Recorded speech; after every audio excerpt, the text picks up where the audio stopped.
Assalomu alaykum mushtabdagi qarindoshlar. Ma yozmani Mirkamil Qashqarli degan inimiz yozibdi. Xatolashmasam mendan kichik. Mushu vatan uchun, millat uchun xililan bir tirishchanlik ko'rsatib, Uyg'ur davosini qo'lidan kelishicha anglitib kelayotgan bir qarindishimiz deymiz endi buni. Bizni nima deysan? Qarindishimiz desa xapolab qasmi xapolab qilaversin. Uyg'ur bo'lganlik uchun, bir zaminning egasi bo'lganligimiz uchun, bir millat bo'lganligimiz uchun qarindishimiz deb atashga majbur bo'lib qoldik ekanmiz. Uyg'ur mening qarindishim emas, delamaymiz. Bizda unda vijdonsizlik yo'q. Mayli u odam qanday qarashda bo'lsin, mayli bu dinga e'tiqod qilsin, qilmasin. Mayli musulmon bo'lsin, mayli kofir bo'lsin. Biz bir zaminning egasi, bir millat. Bir millat. Endi qanimizni surishtirib qolsa, shu Uyg'ur qon sistemasiga tabi'miz. yoki Türk qon sistemasiga tabi bir millatmiz. Shuning uchun e'tiqod sababli bu kishini dushman tutib olmaymiz. Vatanni, millatni ozod qilishda, vatan uchun xizmat qilishda har qanday vaqtda ittifoqlasha olamiz, birlasha olamiz. Endi yozmaning mazmuni hadis inkorchilari qarta yozilganki. Hadis inkorchilari qarta yozilganki. Endi qisqa qilib ozroqlam shu yozimizga qarta gap qilib qo'yaylik. Bu Qur'onni o'tirg'a chiqayotganlar yangidan o'tirg'a chiqqan narsalar emas. 19-asrda Hindistonda damda bir yerda o'tirg'a chiqqan. U tarixning axlatiga aylanib ko'milib ketgan deydi. Tarixning axlatiga aylanib ko'milib ketgan deydi. Albatta shu payg'ambar alayhissalom ib kelgan din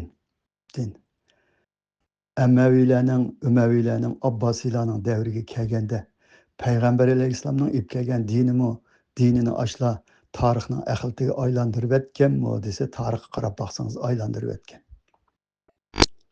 Aylantirib etgan. Hammasi o'zining hokimiyatlari uchun, o'zining nafs xohishi uchun, o'zining huquqi, taxtni saqlab qolish uchun har xil hadislarni o'ydirib chiqarib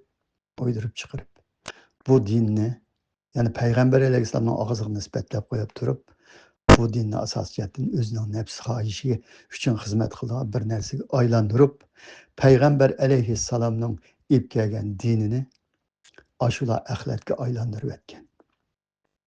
Allohning dini mayli kim axlatga aylantirib etgan bo'lsin, mayli shu Mirkamil Qashqari deganga o'xshash Hindistondagi shu Qur'onni ko'tarib chiqqan odam tarixning axlatiga aylanib ko'milib ketgan bo'lsin. Bu dinni Alloh qiyomatgacha saqlab turdi. Qiyomatgacha bu dinni saqlaydi. Alloh bu dinni bizga saqlashga vazifa qilgan emas. Bu dinni biz nozil qildik, biz saqlaymiz dedi. Nerede saqlaydi desa, shu Qur'onda saqlaydi. Yoki Mirkamil deyotgan ma ideologiya bo'yicha hadis deb yozilgan hamma narsani din deb e'tiqod qilib olish bilan emas. Yoki bir mazhabda, yo u yerda, yo bu yerda, yo sunniylarda, yo shiyalarning 12 firqasida, sunniylarning 4 firqasida hech yerdan topamaysiz. Bu dinning sap yerini hech yerdan topamaysiz. Haqiqiy topaman desangiz, shu inimizning o'ziga tafakkur qilishiga, o'ylashiga sunib qo'yimiz chiroyliqcha. Herkes o inimiz bilan biz düşman emas. Aşının özüge sunup koyumuz. İzdisi şu dese, nurgun çelişen gülük kalayma kançılık oturga çıkadı. Aşı başka yerden izdisi. Eğer Kur'an'dan izdige vakti şu dese, Muhammed Aleyhisselam ip kelgen din muşuke deyimiz. Hem Kur'an'ı kıyametkiçi özgermeydiğen ve onun okşusunu hiç kim insan ve cin birleşip onun okşusunu keltiremeydiğen kılıştaki muddua məqsəd mu? Muşu. Yazmaları qaraganda unchalar aqlsiz odamlar emas bu. Azroq tafakkur qilsa, azroq o'ylasa, ras Muhammed Aleyhisselamdan keyin payg'ambar kelmaydi. Dünyada Muhammed Aleyhisselam'ın dini deb Şiyeler bir toqay bir narsani o'ttirib qo'ydi, Sunniler bir toqay bir narsani o'ttirib qo'ydi. Sunnilarning to'rt mazhabdan boshqa hozir nurg'un firqaga bo'linib ketdi. Bularmi din deb nurg'un narsalarni o'ttirib qo'ydi. Zodi buning to'g'risini nereden topamiz? Asli to'g'risini tepish uchun shu Qur'on qaytish kerak ekan deb oz to'la o'ylayapsiz desa, ha bu manda narskanda deydi. Manda narskanda deydi. Endi Qur'onni yetkazayotgan inson mayli axlatga aylanib ketsimi, tarixning axlatiga ko'milib ketsimi, chunki u biz iymon keltirgan Qur'onni yetkazayotgan odam. Qur'onni xato yetkazib qo'ysa, xato ma sening so'zing, ma oyatni xato so'zlabsa desa, shu zamon Qur'onni yetkazayotgan odamlar, shaxsan menmi shuning birisi, shu zamon kechirim so'rab tuzash uchun yanada uning haqiqatini tepish uchun tirishchilik ko'rsataman. Millatdan kechirim so'rayman. Shirkat namozimni o'qib, Allohga tavba qilaman. Lekin Qur'on to'g'ri yetkazilayotgan bo'lsa-chi desa, Qur'onni to'g'ri yetkazayotgan odamga o'zining shu an'anaviy dinida mustahkam turishni orzu qilib, bu bir yangi bir narsa bo'lib, buningga ta'sir qilib, uningga tarixdagi narsalardan Peygamber Aleyhisselam anda degan olimlar manında birlik kelgan, oq qilgan, ko'k qilgan deb Qur'on qarshi chiqaman desa, u o'z dinidan chiqdi. Allah ve Allah'ın Resulü. Allah Cibril orqali Qur'onni yetkazdi. Resul elchi Allah yetkazgan shu Qur'onni insonlarga tabliğ qildi, yetkazdi. Uningga bir tal halol yoki bir tal haromdan qatmaydi. Qetish haqqi yo'q. Aldığım sözümdüm degandim Sura Haqqaning 46-oyatida biz demagan o Muhammed Aleyhisselam bizning nomimizdan deb solsa, uning qizil tomirini kesib o'tamiz. Oranglardan hech kim bizning qo'limizdan uni qutuldirib qololmaydi degan. Ma turklar shoh tomir deydi, biz qizil tomir deymiz. Mana bu shunday qattiq oyatlar aytilgan. Halol harom qilish huquqi faqat Allohga xos deb bu deyilgan. Dünyada şu mürkamil inimizde deyotgandek sünnet deb o'tirib chiqib qolgan nurg'un narsalarning ba'zilari halol, ba'zilari harom.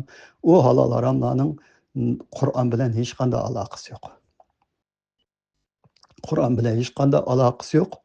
Qur'on halol harom deyotgan narsalardan uningdan boshqa Payg'ambar alayhissalomning og'izlari bilan ahli ilmlar birlik keldi degan narsalar bilan o'tirib chiqib qolgan halol haromning soni Qur'ondagi halol haromning sonidan jiqroq. Mana bu narsalarni ozroq tafakkur qilsa, kimning axlatga aylanib ketib qolganligi, kimni axlatga ko'mbitib, eng oxirida o'zimiz axlatga aylanib ketganligimizni tonib yetadi. Dünya musulmonlardan eg'iz ochmay, Uyg'urlar axlatga aylanib ketib boramdiq. Hozir aylanib ketib boramdiq. O'zicha bir yerlarda bir 2-3 yig'iz uyda o'tirib, özümüzün qo'shiq to'yab, özümüzün turmushi yaxshilanib qolsa, men insondek yashayapman deb o'ylab qolsak bo'lmaydi. Biz insondek yashayotgan bir millat emas. Bizning insonligimiz depsandi qilingan, dinimiz, e'tiqodimiz depsandi qilingan, millatimiz irqiy qirg'inchilik ilib, millatimizning ustidan irqiy qirg'inchilik ilib berilayotgan. Qat'iy ko'zga ilinmayotgan. Dünya qat'iy biz to'g'riliq o'ylashni qo'ymayotgan.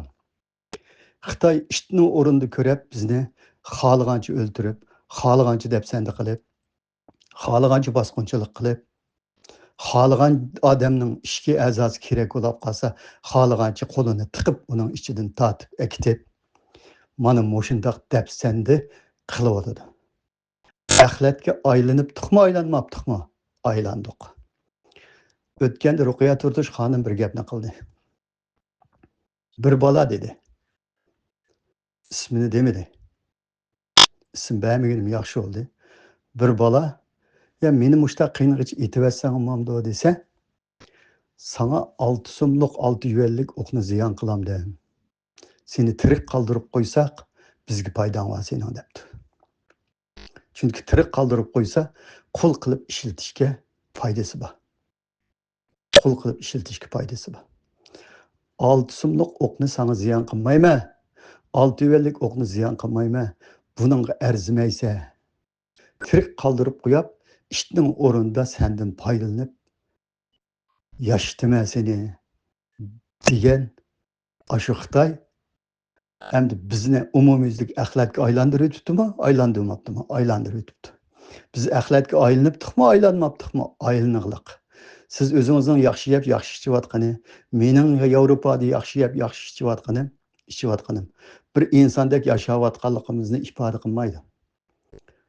Biz aşı tacavuzçının aşı zeminini ilip ve şunun bilen birge Allah'ın özgermez qilgan şu Qur'anıga, şu kitapqa haqiqiy kelip, Allah halal qilganni halal bilib, haram qilganni haram bilib, boshqalar tarafidan o'tirg'i chiqarib qo'ygan haromlarni harom deb e'tiqod qilib Allohga sherik keltirmay yashagan vaqtimizda haqiqiy insonlikqa qayta olamiz biz.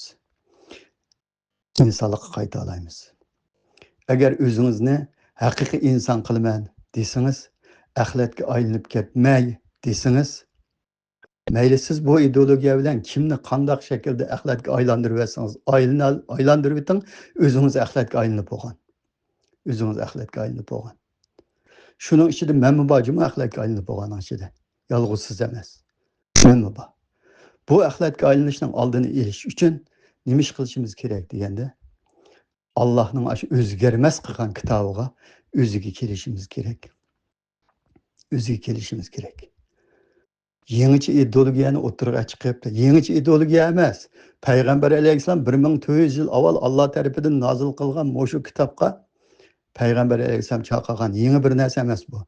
Siz iman keltirgen kitap bu. Yeni bir yerden çıkıp kalgan kitap emas. Kainatni, mahlukatni, mevcudatni yaratgan Allah'ın kitabı. Şu Muhammed Aleyhisselam 40 yaşga kirgende Muhammed Aleyhisselam'ın peygamberliği tanlap, sana biz bu Kur'an'ı nazil kılıştan burun imanın nime, İslam'ın nime ekenligini bilmeyden, mana biz bu Kur'an'ı nazil kılgan degan öğrendim dedi. Muhammed Aleyhisselam iman İslam'dan şu Kur'an'dan öğrengen. Muhammed Aleyhisselam iman İslam'ını Kur'an bilen öğretken. Kur'an'ı çağırgan. Sünnet degen nima diye sizden sorsa, aşının lügat tercümesini dep biringiz siz dese, nim deysiz? Yol deysiz. Sünnet degen yol, hadis degen söz. Söz. Peygamber Aleyhisselam'ın sünneti qaysi dese, Peygamber Aleyhisselam'ın sünneti Kur'an. Biz Peygamberden sünnetiga ergish uchun Qur'onga ergishimiz. Peygamber Aleyhisselam dunyodan o'tib ketgandan keyin Peygamberning og'ziga nisbatlab qo'ygan so'zni sunnat deb ergishmaymiz. Peygamber dunyodan o'tib ketgandan keyin to'plangan narsaga Peygamber ergashgan emas. Ergashgan emas. Uning ichida o'zi deginimi bor, demaginimi bor. Uningga Peygamber ergashgan emas. Peygamberdan ergashgani shu Qur'on. Peygamberning sunnati shu. Peygamberning yo'li shu. Yo'li shu. Şunun için sizge dep qo'ydiganimiz, tefekkür qiling, o'ylashing, izdining. Dunyodagi payg'ambarga nisbatlab qo'yib o'tirg'i chiqqan narsalarning, so'zlarning hammani hadis deydi. Qur'onda bir oyat bor. Mana bu Allohning so'zi. Ya'ni mana bu Allohning hadisi. Shu Qur'onni demakchi. Mana bu Allah'ın hadisi. Mana bu hadisden başka yani qandaq hadisga ishinadi bo'la deb Qur'ondan başka hadis degan narsalarning keyindan ketib qolgan odamga Alloh la'nat qiladi oyatda. Mana buningdan başka qandaq so'zga ishinadi deydi. Qur'onning so'zidan başka yani qandaq so'zga ishinadi bo'la deydi. Yani bir oyatda nima deydi? O'zining qo'llari bilan bir narsalarni yezib mana bu mu Allah tarafidan degichilarning holiga voy degan oyat bor. Mana bu oyatlarni o'qib, chiroyli gap qilayotgan so'zlarimizga Qur'on bilan dalil keltirib, bir narsalarni desangiz, axlatdamsiz, nima desangizdan, sizmi bir axlatga aylanib bo'lgan, menmi bir axlatga aylanib bo'lgan, texichi insonlik rolimizni joriy qildirmayotgan bir insonlar. Bir-birimizni axlat deb tillashimizning hojati yo'q asosiyatdan. Hacet yok. Yığıp etqanda Qur'onning nima uchun o'zgarmaydigan bir kitob bo'lib qolganligi, qiyomatgacha inson va jin birlashib turib uning o'qishini nima uchun keltirolmaydiganligini bir tafakkur qilgan vaqtingizda Alloh o'zining dinini ashtingda saqlash uchun mushunda qilib ekanda degan bir tuyg'uga kelasiz. Agar buni tafakkur qilmasangiz cho desa, mushu Allohga shirik keltirgan mushu mushriklik holtingizda dunyodan ketib qolasiz.